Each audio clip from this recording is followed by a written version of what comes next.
Hello, folks, and welcome to a Merit Moment. Quick introduction for those of you that are new. I'm JB Howard. As promised, each of these Merit Moments will come with a homestead update. Over the past week, we've enjoyed the traditional range of fresh vegetables and actually had our alpacas and llamas sheared. Happy to announce that a spinning wheel is back up and running in the middle of our family room. So on a somber note, we've also had some hard news this week.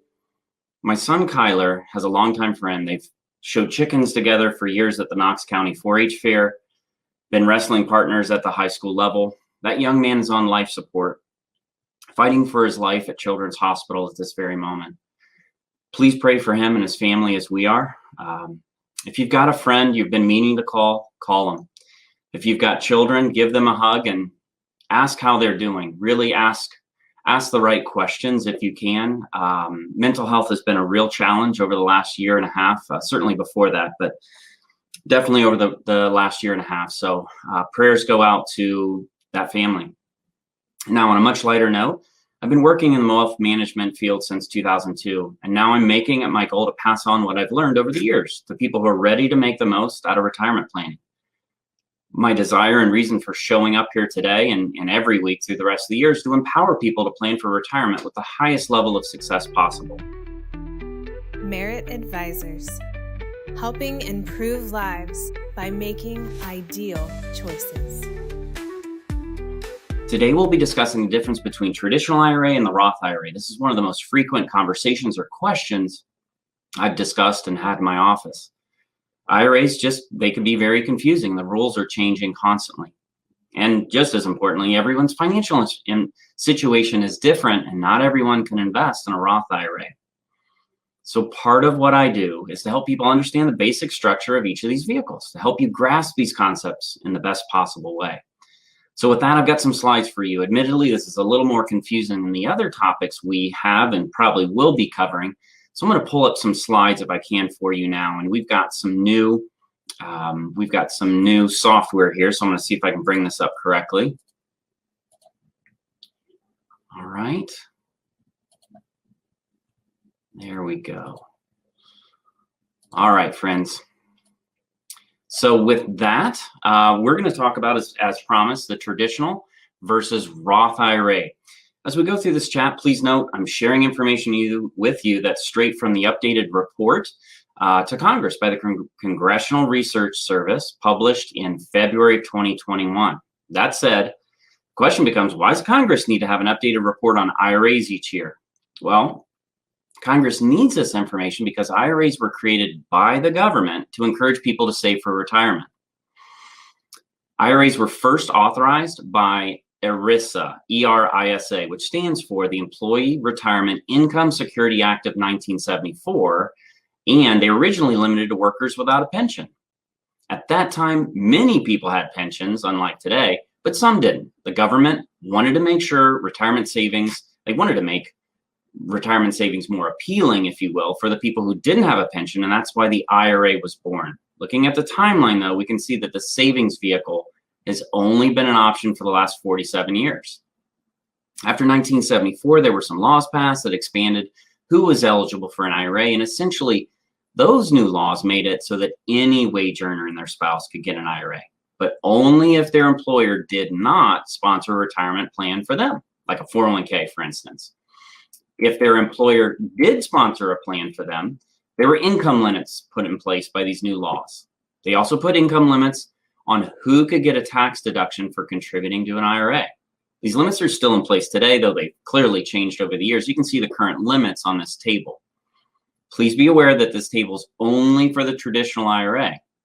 I've shared it here because the traditional IRA was the only option up until just 1997.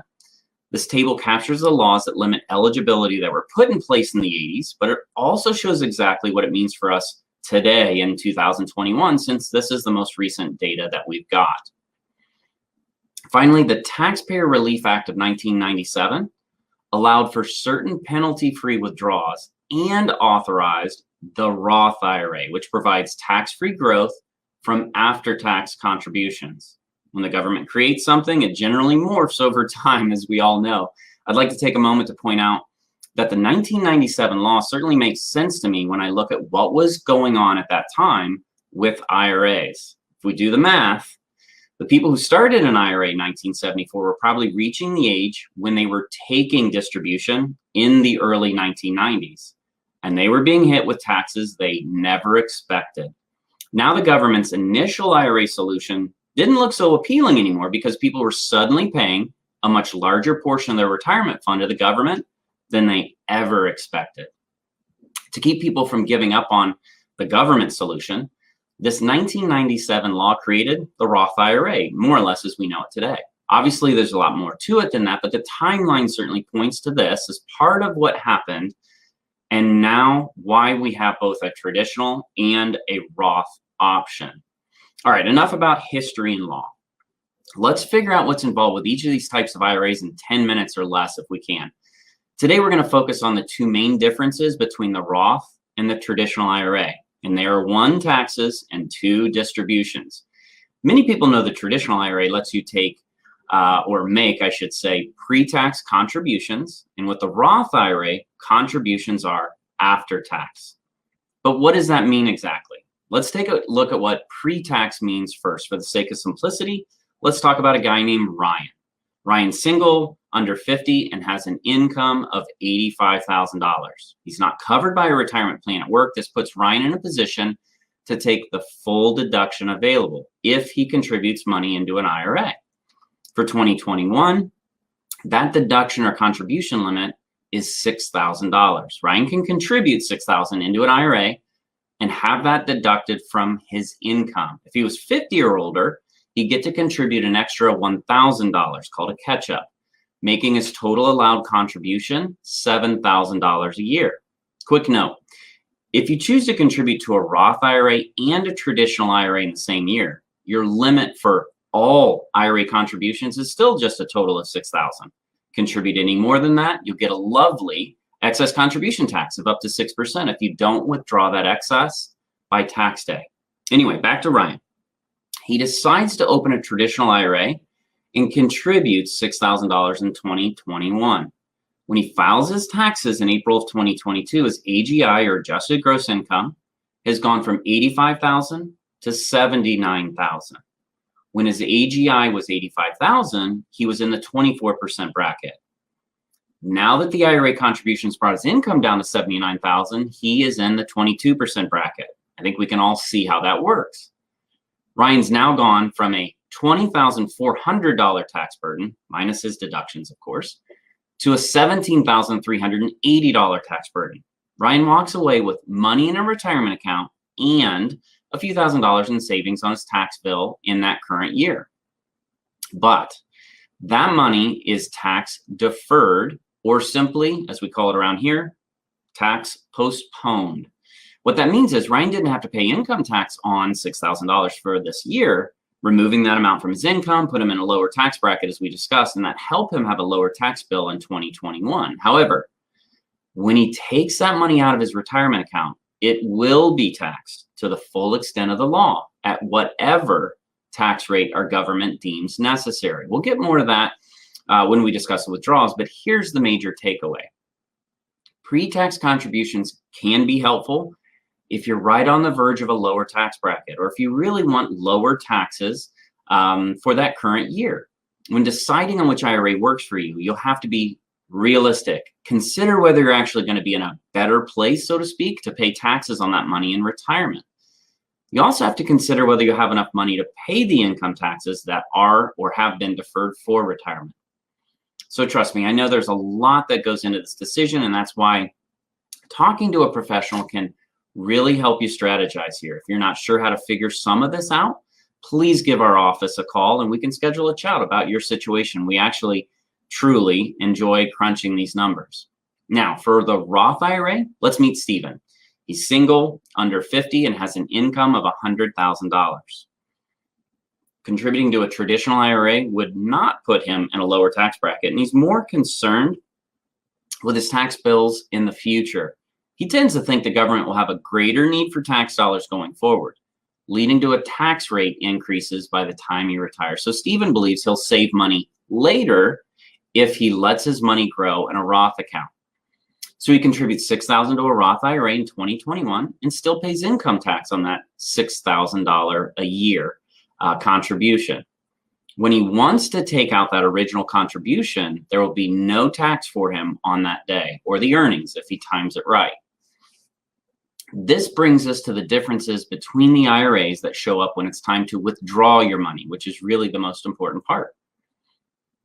For traditional IRAs, withdrawals are subject to income tax in the year they're received. So the year you take the money out, the year you use it, is the year you pay income tax on that money for traditional IRA.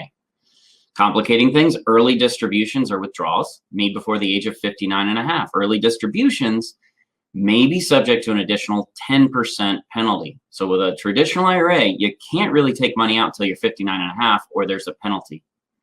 In addition, traditional IRA holders must begin taking withdrawals by April 1st of the year after reaching age 72. This prior to the Secure Act in 2020. Gosh, it seems like we've lived a decade and a year and a half. That number was 70 and a half. So with that required minimum distribution, there's actually a penalty for waiting to withdraw your money past the age of 72. For a traditional IRA, not only is there a tax penalty for not taking your money out, there's also a penalty for not taking out enough of the money in any given year past age 72. That penalty can be up to 50% of what you were supposed to withdraw, and that's huge, much larger than the early withdrawal penalty. Because the traditional IRA is set up so the government can let you have a tax break in the year you contributed to that money, they make certain that the tax break is not indefinite. This always reminds me of the old saying, the government forgives, but they don't forget. And that's why you'll have to take some money out and pay taxes by the time you're 72. The government decides how much you have to withdraw at that time. The calculation on what that minimum distribution needs to be can get confusing because it's found in IRS publication and it changes each year. When it comes time to take those disbursements or those required minimum distributions from an IRA, you'll have to make sure you really understand the calculations or work with a professional so that you don't end up with a penalty. I know I'm really driving this point home, but I don't want to see anyone with a 50% penalty. It can be devastating. One last note before we move on from traditional IRAs. Since 2007, the government has allowed from distributions after your age 70 and a half to be made to qualified charities and not count towards your taxable income. So it is a good distribution if you're charitably inclined. But enough about that. On to our Roth IRA distributions, I should say. So there's income limits to even be eligible to open a Roth, but it will protect your money from future taxes and tax increases if you qualify. Once you put your money into the Roth, it's already been taxed. So you won't be taxed when you take it out. And as I said before, there's no penalty for withdrawing any amount up to your full contribution amount or otherwise your cost basis in the Roth IRA at any time. The earnings on your contributions in a Roth can also be withdrawn without tax penalty if they're made after the 5-year period beginning with the first taxable year for which a Roth IRA contribution was made, and they're made on or after the age of 59 and a half. Okay, because of disability to a beneficiary, you've passed away, or estate plan after death, or to purchase, build, or rebuild a first home up to a $10,000 income limit.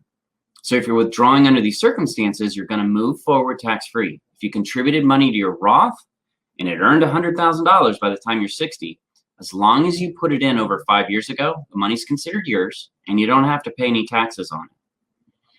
However, there are also non-qualified distributions with a Roth. These get a 10% penalty and they are taxed.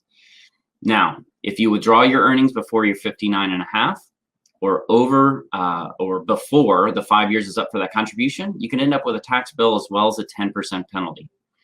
So be careful with your withdrawal decisions. If you decide to use your Roth IRA money prior to using 60, it can get pretty sticky and have a good bit of penalties. So there you go. 1,000-foot view. That's your basic overview of the differences between a traditional and a Roth IRA. Clearly, the decision about which investment or which tax strategy would be better is completely dependent on your specific situation. If you've got questions or would like help looking over your options, feel free to give my office a call or shoot us an email. We would be happy to help. If you have a question about what we've discussed today, or you'd like to speak personally about your situation, please use the form below and send me a message.